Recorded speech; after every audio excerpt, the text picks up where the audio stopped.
உங்க இதயம் நலமா இருக்கா அப்படின்னு நீங்க உங்களையே கேட்டிருக்கீங்களா? ஏன்னா இதயம் ரொம்ப முக்கியங்க. நெறைய பேருக்கு நடக்கும்போதே எனக்கு மூச்சு வாங்குது டாக்டர். திடீர்னு தலை சுத்தல் வருது.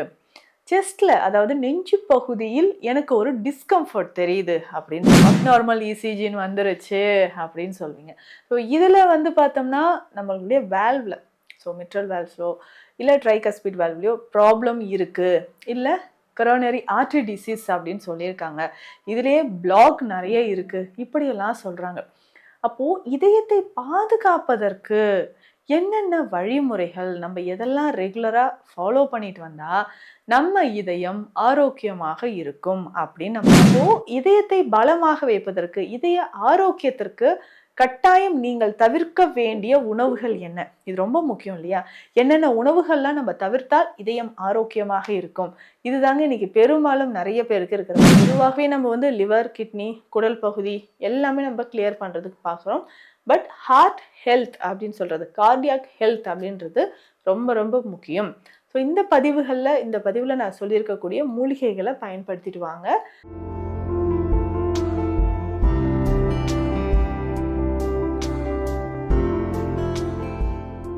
வணக்கம், நான் டாக்டர் நித்யா, சித்தா ஃபிசிஷியன். உங்க இதயம் நலமா இருக்கா அப்படின்னு நீங்க உங்களையே கேட்டிருக்கீங்களா?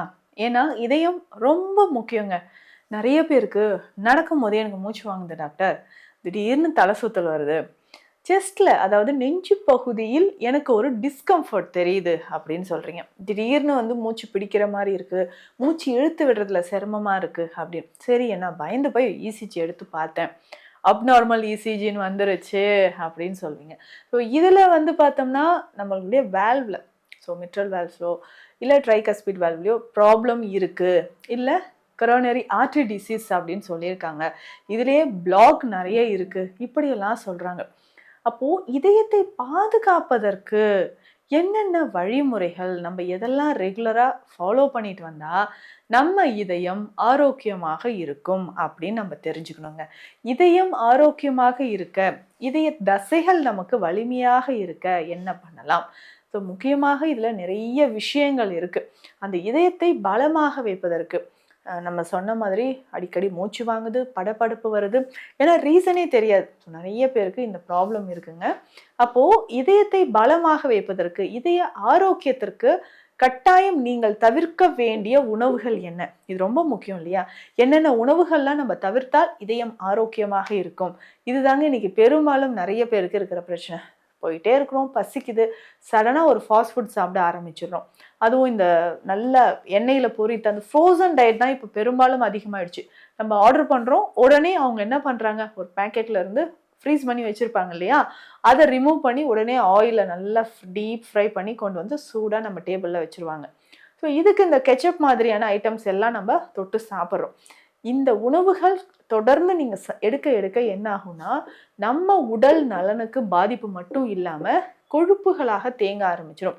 குறிப்பாக ஒரு 40 வயதிற்கு மேலே இருக்கீங்க, இல்லை இளம் வயதிலிருந்தே இந்த மாதிரியான உணவு முறைகளில் தாங்க நான் இருக்கேன், பழக்க வழக்கமே இதுதான் அப்படின்னு நீங்கள் சொன்னீங்கன்னா, அதில் ஆட் பண்ணக்கூடிய சில விஷயங்கள், இந்த சீஸ் மாதிரியான ஐட்டம்ஸ். இந்த சீஸ் எல்லாம் அதிகமாக சாப்பிட சாப்பிட அதுவும் வயதானவர்களுக்கு இதயத்தில் இரத்த நாளங்களில் போய் கொழுப்பாக படிய ஆரம்பிச்சிருங்க.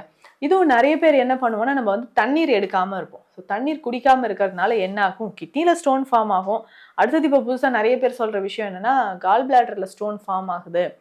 இந்த மாதிரி கற்கள் உருவாகிறது மட்டும் கிடையாது, இரத்த நாளங்களில் அடைப்பு ஏற்படுறதுக்கும். ஸோ இந்த இதய ரத்த ஓட்டம் இருக்குது பார்த்தீங்களா, கொரோனரி ஆர்ட்ரிஸில் பிளேக்ஸ் வந்து படிய ஆரம்பிச்சிடும். ஸோ இது கொழுப்பாக இருக்கலாம், இல்லை கால்சியம், பிளட்ல இருக்கக்கூடிய டாக்ஸின்ஸ் நிறைய சேர்ந்து உங்களுக்கு கொழுப்பு படிய ஆரம்பிச்சிடலாம். ஸோ இதுக்கு தான் நம்ம என்ன பண்ணுறோன்னா, பிளட்டோட அந்த திக்னஸ், விஸ்கோசிட்டி இருக்குது பார்த்தீங்களா, ரொம்ப திக்காயிடும். ஸோ அதை டைல்யூட் பண்ணுறதுக்கு பிளட் தின்னர் நீங்கள் ரெகுலராக எடுப்பீங்க.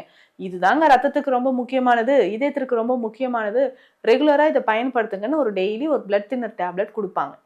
அந்த மாதிரி நேச்சுரல் பிளட் தின்னர்ஸ் என்னென்ன இருக்குது, உங்களுடைய இதயத்தை பாதுகாக்க என்ன வழிமுறைகள் இருக்குன்றத பார்க்கலாம். ஸோ முக்கியமாக அசைவ உணவுகள், ரெட் மீட் எடுக்கிறது, அதிகமான கொழுப்பு இருக்கக்கூடிய உணவுகளை நீங்கள் பயன்படுத்துறது, இது எல்லாமே குறைச்சிக்கோங்க. கட்டாயம் உங்களுடைய இதயம் ஆரோக்கியமாக இருக்கும்.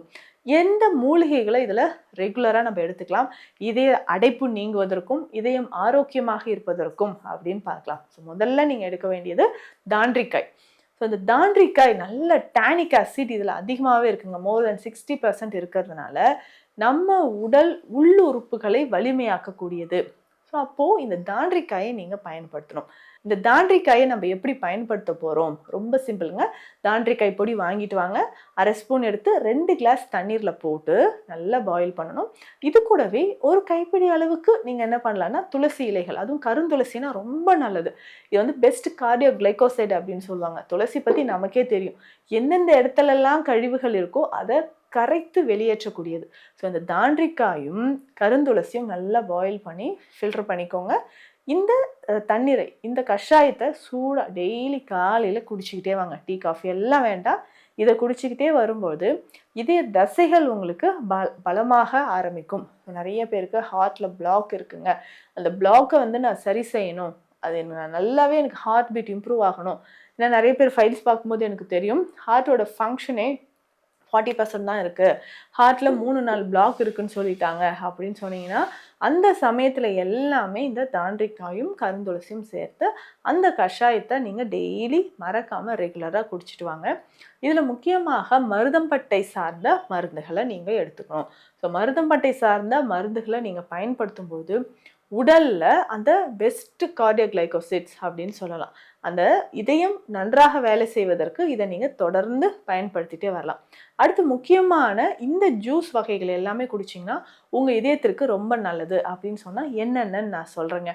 அதாவது இஞ்சி வந்து மேல் தோல் நீக்கிட்டு ஒரு சின்ன துண்டு அளவு எடுத்துக்கோங்க. சின்ன துண்டு இஞ்சி எடுத்துக்கோங்க. இதை என்ன பண்ணணும்னா இதுலேருந்து சாறு மட்டும் தனியாக ஃபில்டர் பண்ணி எடுத்துக்கணுங்க. இஞ்சியை அரைத்து தனியாக சாறு மட்டும் எடுத்து எவ்வளோங்க எடுக்கலாம் அப்படின்னு கேட்டிங்கன்னா ஒரு 20 ml இஞ்சி சாறு உங்களுக்கு தேவைப்படுது. 20 ml இஞ்சி சாறு. இதனோட என்னங்க சேர்க்கணும்னா தூதுவளைங்க. ஒரு கைப்பிடி அளவு தூதுவளை. ஸோ இதையும் மிக்சியில் அரைச்சி சாறு எடுத்துக்கோங்க. ஸோ இது ரெண்டும் சேர்த்து இதனோட கொஞ்சமாக ஒரு ஸ்பூன் ஃபுல்லாக தேன் கலந்துக்கோங்க. நல்லா வெந்நீர் விட்டு கலந்தணும். நல்லா வெந்நீர் சூடாக கொதிக்க இருக்கக்கூடிய வெந்நீர். இப்போ வெந்நீரில் இஞ்சி சாறு, தூதுவளை சாறு, 1 ஸ்பூன் அளவுக்கு தேன் கலந்து இதை குடிக்கணும். டெய்லி காலையில் அந்த சூடாக உங்களுக்கு பொறுக்கக்கூடிய சூடு அளவில் இதை குடிச்சிட்டு வரணும். இல்லைங்க டாக்டர், காலையில் எம்டி ஸ்டொமக்லேயே குடித்தா வயிறு எரியுது இஞ்சி போனதுனால அப்படின்னு சொன்னீங்கன்னா காலைல ஃபுட் எடுத்துப்பீங்களே, பிரேக்ஃபாஸ்ட் முடிச்சுட்டு 1 ஹவருக்கு அப்புறம் இந்த ஜூஸை நீங்கள் எடுத்துக்கலாம். ஸோ கண்டினியூஸாக இந்த கஷாயமும் இந்த ஜூஸும் நீங்கள் குடிச்சிக்கிட்டே வரும்போது இதயம் உங்களுக்கு பலமாக ஆரம்பிக்கும். இதில் முக்கியமான சில விஷயங்களும் இருக்குது. ஓரிதழ் தாமரை இந்த மூலிகையாக இருந்தாலும் சரி, இந்த ஓரிதழ் தாமரையை நம்ம எப்படி பயன்படுத்த போகிறோம்னா நீர்முள்ளி விதைகளோடு சேர்த்து எடுத்துக்கலாம். ஸோ இந்த ஓரிதழ் தாமரையும் நீர்முள்ளி அப்படின்னு சொல்கிற அந்த விதைகளும் சேர்த்து நீங்கள் மருந்தாக பயன்படுத்தலாம். இந்த ரெண்டுத்தையும் நல்லா பொடி செய்து வச்சுக்கிட்டு இதை நம்ம வெந்நீரில் கலந்து குடிக்கும்போது இதயம் சம்மந்தப்பட்ட பிரச்சனைகள் வராமல் தடுக்க முடியும். ஒருவேளை ஏற்கனவே எனக்கு நான் ஸ்டென்ட் ஃபிக்ஸ் பண்ணிட்டேங்க, மைல்டு அட்டாக் 2 வாட்டி வந்திருக்கு, வான் பண்ணியிருக்காங்க அப்படின்னு சொன்னீங்கனாலும் இந்த மருந்துகளை நீங்கள் ஃபாலோ பண்ணிக்கிட்டே வரலாங்க. இதில் நம்ம சொல்லக்கூடிய வெஜிடபிள்ஸில் எதெல்லாம் இதயத்திற்கு நல்லது? மஞ்சள் பூசணி. ஸோ தவறாமல் நீங்கள் மஞ்சள் பூசணியை உணவில் எடுத்துக்கோங்க, உங்களுக்கு நல்ல ரிசல்ட் கிடைக்கும். ஸோ இதை மஞ்சள் பூசணி எப்படி எடுக்கிறது? நல்லா வேக வைத்து சிறுபருப்பு சேர்த்து வேக வைத்து கூட்டு மாதிரி எடுத்துக்கலாம். இது ரொம்ப நல்ல இதயத்திற்கான ஒரு பலனை தரக்கூடியதுங்க. அதுக்கு அடுத்தது வேறு என்ன பண்ணலாம்? நல்ல ஆழ்ந்த உறக்கம். ஸோ இரவு நேரத்தில் ஆழ்ந்த உறக்கம் ரொம்ப ரொம்ப முக்கியம். இதனோட சேர்ந்து நான் சொன்ன இந்த ஓரிதழ் தாமரை அப்படின்னு சொன்னால் பார்த்தீங்களா, இதையுமே நீங்கள் தண்ணீரில் நல்லா கொதிக்க வச்சு பாயில் பண்ணி குடிச்சிக்கிட்டே வரலாம். ஸோ இந்த மாதிரியான ஒரு லைஃப் ஸ்டைல் நீங்கள் ஃபாலோ பண்ணும்போது ஹார்ட் ஹெல்த்துக்கு இது ரொம்ப ரொம்ப நல்லதுங்க. அதுக்கப்புறம் தினந்தோறும் பதிமுகம் அல்லது லவங்கப்பட்டை, அதுவும் இல்லைன்னா சீரகம், 3ல் ஏதாவது ஒன்று போட்டு அந்த தண்ணீரை நம்ம குடிச்சிக்கிட்டே வரணும். ஸோ இது 3ல் ஏதாவது ஒன்று ஆட் பண்ணி பாயில் பண்ணிக்கோங்க. அந்த தண்ணீரை நீங்கள் குடிச்சிக்கிட்டே வரும்போது உடல் நலத்திற்கு நல்ல ஒரு முன்னேற்றம் உங்களுக்கு கிடைக்க ஆரம்பிக்கும். அந்த படபடப்பு இருக்கிறது இது எல்லாமே குறையும். அப்பப்போ நீங்கள் டெஸ்ட் பண்ண வேண்டிய விஷயம் என்ன தெரியுங்களா? கட்டாயமாக 3 மாதத்துக்கு ஒரு முறையாவது ஹீமோகுளோபின் லெவல் செக் பண்ணிக்கோங்க. கொலஸ்ட்ரால் லெவல் எவ்வளோ இருக்குது அப்படின்றது செக் பண்ணிக்கோங்க. இது எல்லாமே செக் பண்ணும்போது தான் இதயத்தில் ஏதாவது பாதிப்பு இருக்கா அப்படின்றது நமக்கு தெரிய வரும். ஸோ பொதுவாகவே நம்ம வந்து லிவர், கிட்னி, குடல் பகுதி எல்லாமே நம்ம கிளியர் பண்ணுறதுக்கு பார்க்குறோம். பட் ஹார்ட் ஹெல்த் அப்படின்னு சொல்கிறது, கார்டியாக் ஹெல்த் அப்படின்றது ரொம்ப ரொம்ப முக்கியம். ஸோ இந்த பதிவில் நான் சொல்லியிருக்கக்கூடிய மூலிகைகளை பயன்படுத்திட்டு வாங்க. மேலும் உங்களுக்கு இது தொடர்பான இதயம் சம்பந்தப்பட்ட சித்த மருத்துவ ஆலோசனைகளுக்கு ஸ்க்ரீனில் இருக்கிற நம்பருக்கு காண்டாக்ட் பண்ணுங்கள். நன்றி.